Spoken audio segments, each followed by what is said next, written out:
Di tengah pengamanan Lebaran, bom bunuh diri meledak di Solo, Jawa Tengah. Pelaku adalah anggota jaringan ISIS yang lolos saat peristiwa bom Tamrin.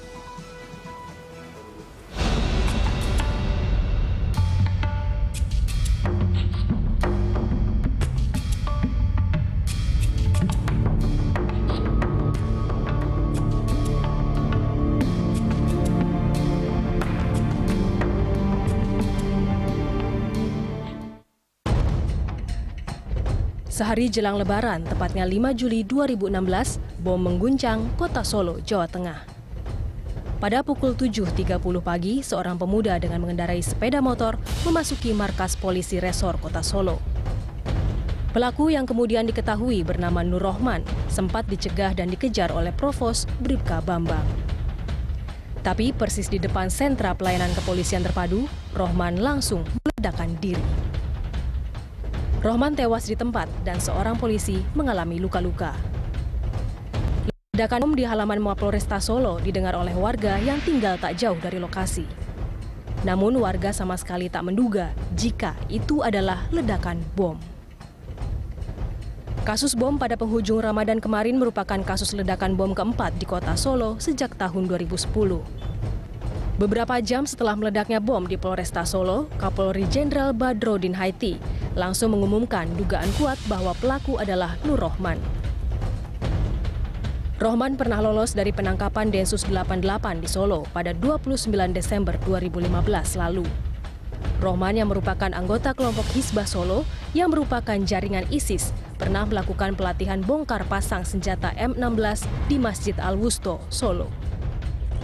Selain pernah melakukan kegiatan pelatihan senjata M16 di Masjid Al-Wusto Solo, pria berusia 30 tahun ini juga diketahui ikut dalam peristiwa bom Tamrin yang mengguncang Jakarta awal Januari silam. Tapi saat itu Rohman berhasil lolos dari kepungan aparat dan membawa kabur 3 bom aktif. Diduga sementara dilakukan oleh Nur Rahman M. Yang bersangkutan adalah kelompok Abu Musab yang pada waktu itu kita lakukan penangkapan sebelum pergantian tahun baru. Ada 3 orang yang ditangkap. Selain Abu Musab ada Andika, ada Ali yang dari Uighur. Kemudian berkembang menjadi 7 orang lagi yang ditangkap. Tetapi yang bersangkutan berhasil melarikan diri.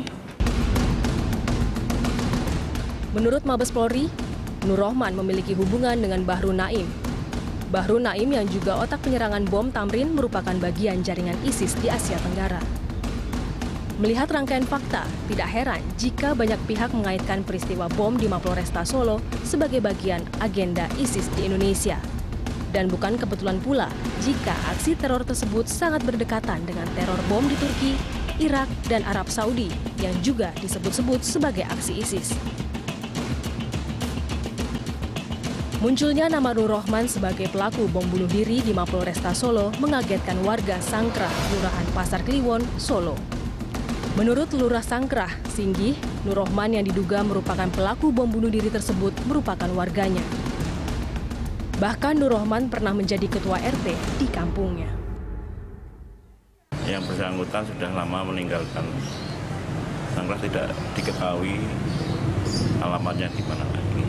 Tapi di rumahnya masih ada istri dan 2 orang anak. Kebetulan dia mantan RT, jadi mantan ketua RT 1, RW 12. Kalau di lingkungan biasa mas, kan dia RT ya, kan ketua RT. Ya, ketua RT kan otomatis baik ya, dan bergaul dengan mereka juga biasa.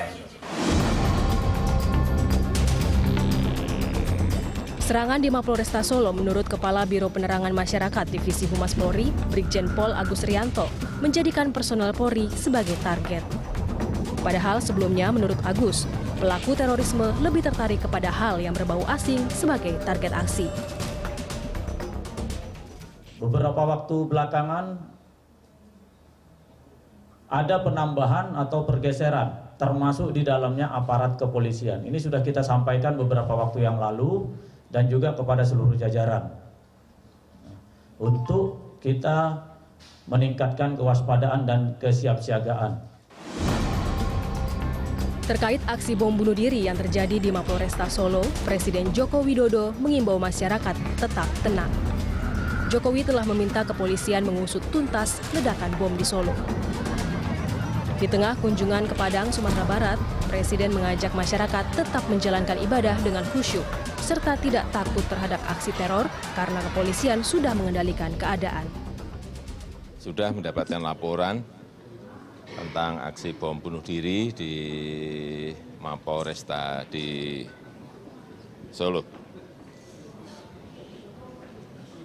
Saya pun dan aparat sudah bisa mengendalikan keadaan yang ada dan kita berharap masyarakat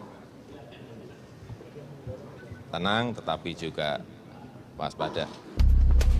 Peristiwa bom di Solo yang bertepatan dengan dimulainya arus mudik Lebaran membuat aparat keamanan meningkatkan pengamanan di Bandara Soekarno-Hatta. Sedikitnya 600 personel dikerahkan ke Bandara Internasional tersebut dan akan ditambah jika dibutuhkan. Menurut Komandan Satgas Pengamanan Bandara Internasional Soekarno-Hatta dan Halim Perdana Kusuma, Marsma Sri Mulyo Handoko, pengamanan ditingkatkan sebagai tindakan antisipasi dan mencegah aksi di Solo terulang. Saat ini yang di PKO-kan di bawah Satgas PAM saya sejumlah 650 untuk yang di Suta ini. Ini terdiri dari Angkatan Darat, Angkatan Laut, Marinir ya, Angkatan Laut, kemudian Polri, dan Angkatan Udara sendiri Paskas. Kemudian selain itu juga sejumlah itu juga ada yang sudah tetap standby di pos-pos tertentu di home base apabila sewaktu digerakkan. Ini dilengkapi dengan satwa, dalam hal ini anjing pelacak untuk bom, baik di Bandara Suta maupun di Halim. Muhammadiyah mengutuk aksi bom bunuh diri di Solo. Menurut Ketua PP Muhammadiyah Haidar Nasir, aksi teror yang kerap terjadi di Indonesia harus jadi pelajaran semua pihak. Perlu adanya pencegahan dan penindakan secara sistematis serta seimbang untuk menangani gerakan teroris oleh pemerintah demi memberi rasa aman kepada masyarakat. Ya, PP Muhammadiyah selain mengecam keras tindakan ini juga sejak awal menawarkan ada banyak strategi yang harus kita lakukan bersama gitu ya. Jadi setidaknya pemerintah, BNPT, kepolisian, itu tentara gitu, dan ormas-ormas keagamaan dan kelompok-kelompok civil society di bawah itu harus membangun sinergi yang kuat. Secara terpisah, Kepala Badan Nasional Penanggulangan Terorisme Komjen Pol Tito Karnavian mengajak seluruh masyarakat Indonesia merapatkan barisan dalam memerangi aksi terorisme. Ia pun meminta DPR segera menyelesaikan proses revisi Undang-Undang Terorisme. Tito mengatakan, untuk mempermudah pemberantasan aksi terorisme, DPR harus segera merumuskan perbuatan mana saja yang tergolong tindak pidana terorisme. Selain itu, ia juga mendorong agar DPR dapat memasukkan pasal pencegahan dalam revisi Undang-Undang Terorisme yang tengah dibahas itu. Ya, dengan adanya kejadian kemarin, dari DPR betul-betul mampu untuk merumuskan ya, perbuatan-perbuatan yang masuk kriminalisasi pidana terorisme seperti ke luar negeri, komunikasi dengan jaringan luar negeri yang termasuk rombongan TPK yang dimasuk dalam list teror ya. Kemudian kita harapkan juga kegiatan pencegahan dan penguatan penegakan hukum.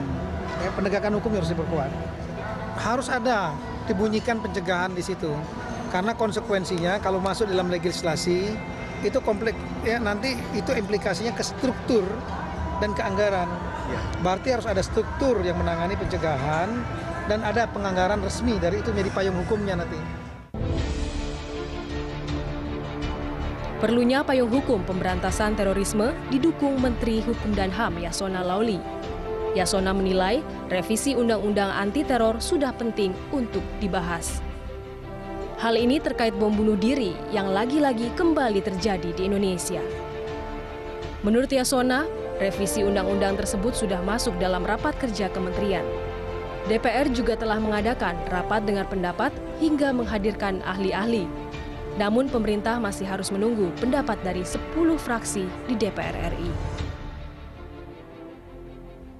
Tetapi kan sesudah dimasukkan, kita rapat kerja, DPR mengadakan dengar pendapat, mengadakan membawa draft ini untuk mendapat masukan di daerah-daerah, pakar-pakar. Nah, DIM akan disusun oleh fraksi-fraksi. Setelah DIM disusun, diserahkan ke kita akan rapat membahasnya. Pada Kamis lalu, tim Inavis dan Laboratorium Forensik Polda Jawa Tengah kembali melakukan penyisiran di lokasi bom bunuh diri di Mapolresta Solo. Penyisiran dengan metal detektor itu untuk mencari barang bukti yang mungkin masih tertinggal. Selain mencari barang bukti di Mapolresta Solo, tim Inavis dan Labfor Mabes Polri kembali menggeledah rumah Nur Rohman. Dalam penggeledahan yang berlangsung selama 2 jam lebih tersebut, polisi tidak menemukan barang bukti lain selain sebuah helm. Dalam penggeledahan sebelumnya, tim Densus mengamankan beberapa buku tentang jihad dan Syiah, serta uang, ponsel, dan tas milik istri Nur Rohman.